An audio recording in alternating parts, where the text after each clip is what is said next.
You're here because you need to develop a theoretical framework. I'm here to outline 3 clear steps to do exactly that.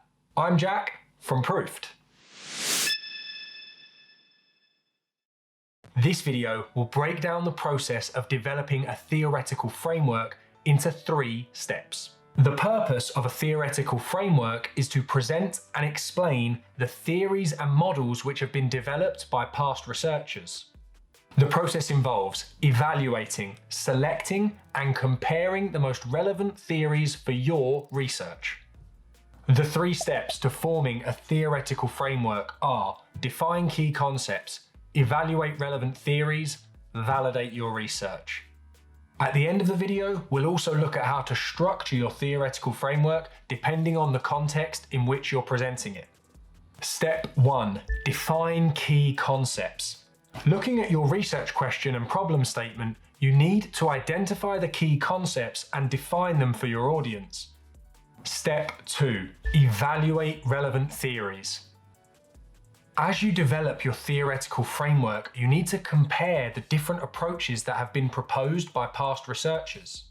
Identify at least 2 authors from the existing literature, then outline, compare, and contrast their definitions of the key concepts relevant to your research question. Once you have done this, you can highlight the definition which best suits your research and justify your choice. Step 3. Validate your research. Discussing existing theories and research is important, but you really need to outline how your research will expand on the current knowledge and add value to the field. You should aim to test whether a theory holds in a particular context, use theory as a basis for interpreting your results, critique or challenge a theory, or combine different theories in a new or unique way. Finally, let's look at how to structure the theoretical framework depending on which context we're presenting it in. Structuring a theoretical framework can be done in a number of ways. Technically, there are no fixed rules, but it's important to use a clear and logical structure. Try to refer to your key concepts and research question to help anchor your structure. A theoretical framework is often included as a chapter in a literature review, especially as part of a thesis or dissertation. If you're dealing with particularly complicated research theories, it may be necessary to include a separate section for your theoretical framework. Here's a step-by-step guide for conducting and writing your literature review. Before we finish, let's double check that we've covered everything with a quick recap.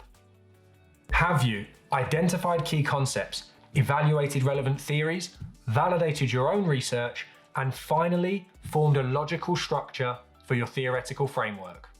With these 3 clear steps, you can now form a theoretical framework. If you're still unsure about anything, I've linked some resources in the description that I think will be helpful. And as always, ask me any questions you have in the comments. We post these videos every week, focused on different fundamentals of writing, communication, and content creation, helping you to unlock your best work. Your writing proof.